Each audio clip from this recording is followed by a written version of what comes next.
ఏం చేద్దాం చెప్పండి. నేనైతే ఏమన్నా అంటే ఈ చేపల దొంగ తలుచుకుంటే మేము ఐస్ ఫ్యాక్టరీలు చేపల ఫ్యాక్టరీలు నడపలేమని చెబుతున్నా ఈ చేపల రైతుల సంఘం అధ్యక్షుడు. అంటే జనాల సొమ్ములతో చందాలు వసూలు చేసి జల్సాలు రాజకీయాలు చేసే చందాల బాబుని ఎవరిని చందాల బాబు. ఎందుకంటే జనాల సొమ్ములు చందాలు వసూలు చేయటం, ఆ డబ్బులతో జల్సాలు చేయటం, ఆ డబ్బులతో రాజకీయం చేసే ఈ చందాల బాబు మాకు ఇన్నెంట్ పెట్టాడు. దానికి నేనేమంటున్నానంటే ఆయన గురువు చేపల దొంగ కలిసి చందాలు వసూలు చేసి మా ఫ్యాక్టరీలు ఏమైనా నిర్మించారని అడుగుతున్నా. చేపల దొంగ మీ శిష్యుడు అంటున్నాడబ్బా, చెప్పబ్బా ఈ చందాల బాబు మా ఫ్యాక్టరీలు మీరు ఏమైనా నిర్మించారా, లేక అనుమతులు ఏమైనా ఇప్పించారా అని అడుగుతున్నా. లేదు, కైకలూరు ప్రజల ద్వారా వారిని ఒక్కసారి ఈ చేపల దొంగ శిష్యుడు చైర్మన్, చేపల సంఘం చైర్మన్ ని ఈ చందాల బాబుని మీ ఇద్దరిని ఏమంటున్నారంటే ఒక్కసారి కలుసుకోమని అడుగుతున్నా. కలుసుకుంటే మేము ఏదో చేస్తాం అంటున్నారు కదా, ఒకసారి కలుసుకోండి అని అడుగుతున్నా.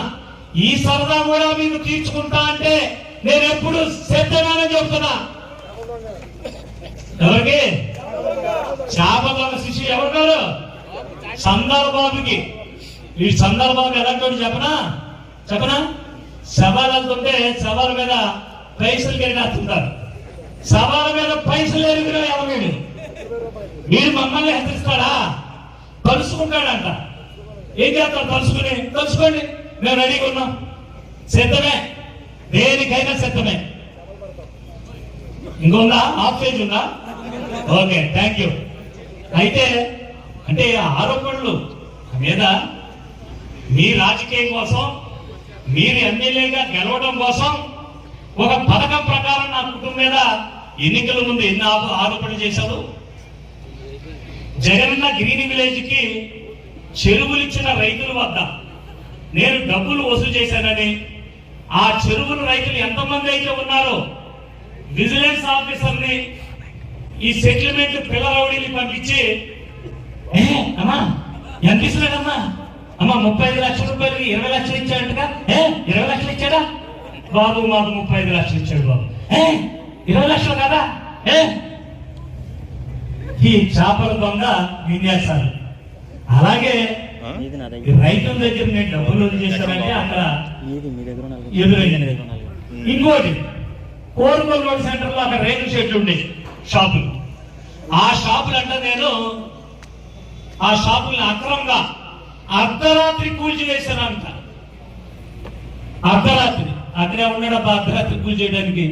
అయ్యేం రేకుల షెడ్లు, అవేమో ఇరిగేషన్ డిపార్ట్మెంట్ స్థలంలో కట్టించి పూర్వం నేను సర్పంచ్ ఉన్నప్పుడే ఇరిగేషన్ వాళ్ళు మాకు లీజు కట్టట్లేదు, మేము తీసేస్తామని నేను సర్పంచ్ ఉన్నప్పుడే వచ్చారు. కడతామని నేను వేడుకుంటూ వచ్చా. ఆ తర్వాత మన సర్పంచ్ గారు ఉన్నప్పుడు ఆవిడేం కడుతుంది. వాళ్ళు దానికి కలెక్టర్ గారి దగ్గరికి వెళ్తే కలెక్టర్ గారు ఆర్డర్ ఇస్తే కలెక్టర్ గారు ఆర్డర్ ప్రకారం అక్కడ రైతుల షెడ్లు తీసేయడం జరిగితే దానికి మాకు అవార్డులు ఇస్తాడు. ఏమంటాడు? అర్ధరైతులంట రైతుల షెడ్లు మేము తీసామంట. దానికి కారణం ఏంటంటే డిఎన్ఆర్ అంట కదా స్థలం పక్కన, ఆ స్థలం డిఎన్ఆర్ అంట కదా, అందుకే రైతుల షెడ్లు బిగించాడు వాల్యూ పెరగడం కోసం అంటాడు ఈ చేపల దొంగ. బొద్దుమని ఇక్కడ అడుగుతున్నా. ఇలాంటివన్నీ కూడా అర్ధరాత్రి కూల్చారంటాం. 100 ఎకరాల చేపల రైతులను బెదిరించాడని. అంతేకాదు 100 ఎకరాల చేపల చెరువు చరిత్ర మీకు ఎలాగా తప్పదనుకో, త్వరలో మీకు సిద్ధంగా ఉండండి, పిల్లలు సిద్ధంగా ఉంచమని చెప్పు. ఇక ఆఖరికి ఏంటంటే ఈ మధ్యన కొత్త రాగం ఒకటి మొదలెట్టారు 1 సంవత్సరం నుంచి. ఏంటో తెలుసా? గోడంలో 100 టన్నులు బియ్యం తినేశారు. ఆ బియ్యం అమ్మేసుకున్నది నేనేనంట. ఆ అమ్ముకు తిన్నది ఎవరో చెప్పంటావా? చెప్పదంగా నీ మనుషులే పేరు చెప్పంటావా?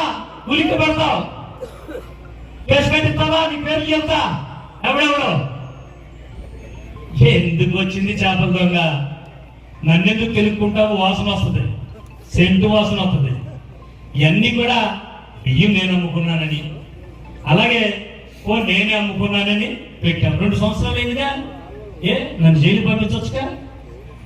నేరుగా వెళ్ళే జైలుకి నీ పక్కన తిరుగుతున్నారే, నీ పక్కన లెగలేక తిరుగుతున్నారు. జైలుకి వెళ్ళేది వాళ్ళు జైలుకి వెళ్ళేది తెలియదా నాకు? కేసు పెట్టించిందే నేను. ఇక్కడ ఈ డిపోలో ఉన్న ఆడపిల్లలందరూ గొడవలు చేస్తే 500 కిలోలు బియ్యం ఇవ్వాల్సి వస్తే 250 కిలోలు ఇచ్చి 250 కిలోలు మీ సొంత డబ్బులతో కొని యువమాని నియోజకవర్గం అంతా కూడా డీలర్లు ఇబ్బందులు పెడుతుంటే కలెక్టర్ దగ్గరికి జేసీ దగ్గర కూర్చొని కేసు పెట్టించింది డిఎన్ఆర్ కాదా అని అడుగుతున్నా. ఇంకా సిగ్గుపడవా? పెట్టించు కేసులు, పెట్టించబా, పెట్టించు చూద్దాం. ఇలా ఒక్కటైనా నువ్వు 2 సంవత్సరాలు అయితే నిరూపించలేదు కదా, నిరూపించడానికి నీకు ఆధారాలు లేవు కదా, డిఎన్ఆర్ తప్పు చేయలేదు కదా, అది కూడా భయపడిపోయింది. డిఎన్ఆర్ కుటుంబం తప్పు చేయలేదు కదా, నీకు సిగ్గు అనిపించట్లేదా అడుగుతున్నా. నీకు ధైర్యం ఉంటే ఎప్పటికైనా జ్ఞానోదయం తెచ్చుకో. చెప్పుడు మాటలిని, పిల్ల రౌడీలు మాటలిని, లెగలేరోడు మాటలిని, వాళ్ళ స్వార్థం కోసం ఏదో చెబుతుంటే నువ్వు అనవసరమైన మాటలు మాట్లాడి ఇంకా నిన్ను నువ్వు కించపరుచుకుని నువ్వు అభాస ఫాలో అవ్వద్దని నీకు ఆఖరి విషయంగా నేను హితవు పలుకుతున్నా. హితవు పలుకుతూ 2009 ఇంకోటి చెప్పాడు. 2009లో అంటే ఒక మాట అన్నాడు. ఎందుకంటే 2009లో 1,60,000 ఓట్లు పోలేంగి అబ్బా. 2009లో ఈయన గారు మొదటిసారి పోటీ చేస్తే అప్పుడు ఆ భయం. ఆ 2009లో పోటీ చేస్తే ఆయనకు వచ్చిన ఓట్లు ఏంటో తెలుసా? గొప్పలు చెబుతాడు. నా ఢిల్లీ నుంచి గల్లీ వరకు నేను అంటాడు 49,000. ఎవరి దగ్గర ఓడిపోయాడు తెలుసా? కొల్లేరుపేట ఉన్నాడే, ఆ కొల్లేరుపేట దగ్గర ఓడిపోయాడు. సిగ్గు తీసలేదా? ఎదురుప్పుడు అంటాడు. అసలు ఆ ఓట్లు కూడా, ఆ 49,000 ఓట్లు కూడా వచ్చిన 49,000 ఓట్లు ఎవరైతే తెలుసా? మెగాస్టార్ చిరంజీవి ఓట్లు అవి. ఈ నాయని చెప్పుకుంటాడు. నాయనా చిరంజీవి ఓట్లు అవి.